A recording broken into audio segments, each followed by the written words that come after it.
किसी की मृत्यु के बाद उसके आत्मा के साथ क्या होता है और इन्हें कहाँ ले जाया जाता है। ये सारी बातें गरुड़ पुराण में लिखी है। इस पुराण में भगवान विष्णु ने अपने वाहन गरुड़ को मृत्यु से संबंधित अनेक गुप्त बातें बताई है। मृत्यु के बाद जीवात्मा यमलोक तक किस प्रकार जाती है। गरुड़ पुराण के अनुसार जिस मनुष्य की मृत्यु होने वाली होती है वह बोलना चाहता है लेकिन बोल नहीं पाता। अंत समय में उसकी सभी इंद्रियां बोलने, सुनने आदि की शक्ति नष्ट हो जाती है और वह जड़ अवस्था में हो जाता है, यानी हिल डुल भी नहीं पाता। तब यमदूत आते हैं। उनका चेहरा बहुत भयानक होता है, नाखून ही उनके शस्त्र होते हैं। उनकी आंखें बड़ी बड़ी होती है। उनके हाथ में डंडा रहता है।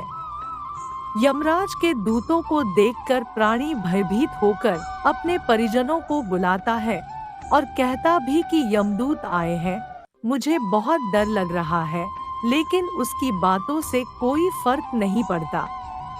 उस समय शरीर से अंगूठे के आकार में जीव हाहाकार शब्द निकलते हुए बाहर निकल जाता है, जिसे यमदूत पकड़ लेते हैं। यमराज के दूत उस शरीर को पकड़कर उसी समय यमलोक ले जाते हैं। उस पापी जीवात्मा को रास्ते में थकने पर यमराज के दूत डराते हैं और उसे नरक में मिलने वाले दुखों के बारे में बार बार बताते हैं। यमदूतों की ऐसी भयानक बातें सुनकर आत्मा जोर जोर से रोने लगती है, किंतु यमदूत उस पर बिल्कुल भी दया नहीं करते। इसके बाद वह अंगूठे के बराबर शरीर यमदूतों से डरता और कांपता हुआ अपने पापों को याद करते हुए चलता है। आग की तरह गर्म हवा तथा गर्म बालू पर वह जीव चल नहीं पाता है और वह भूख प्यास से तड़पता है। तब यमदूत उसकी पीठ पर चाबुक मारते हुए उसे आगे ले जाते हैं। वह जीव जगह जगह गिरता है और बेहोश हो जाता है, फिर उठकर चलने लगता है। इस प्रकार यमदूत जीवात्मा को अंधकार वाले रास्ते से यमलोक ले जाते हैं और वहां उसके कर्मों का फल का हिसाब होता है।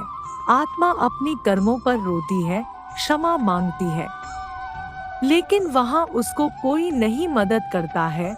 वहां आत्मा अकेला होता है, उसके साथ देने वाला कोई नहीं होता है। इसके बाद यमदूत उसे सजा देते हैं। इसके बाद वह जीवात्मा यमराज की आज्ञा से यमदूतों के साथ फिर से अपने घर आती है। घर आकर वह जीवात्मा अपने शरीर में पुनः प्रवेश करने की इच्छा करती है, परंतु यमदूत के बंधन से वह मुक्त नहीं हो पाती और भूख प्यास के कारण रोती है। पुत्र आदि जो पिंड और अंत समय में दान करते हैं, उससे भी प्राणी को तृप्ति नहीं होती, क्योंकि पापी लोग को दान श्रद्धांजलि द्वारा तृप्ति नहीं मिलती। इस प्रकार भूख प्यास से युक्त होकर वह जीव यमलोक जाता है। इसके बाद आत्मा के पुत्र आदि परिजन यदि पिंडदान नहीं देते हैं तो वह प्रेत रूप हो जाती है और लंबे समय तक सुनसान जंगल में रहती है। गरुड़ पुराण के अनुसार मनुष्य की मृत्यु के बाद 10 दिन तक पिंडदान अवश्य करना चाहिए। उस पिंडदान के प्रतिदिन 4 भाग हो जाते हैं। शव को जलाने के बाद पिंड से अंगूठे के बराबर का शरीर उत्पन्न होता है। वही यमलोक के मार्ग में शुभ अशुभ फल को भोगता है।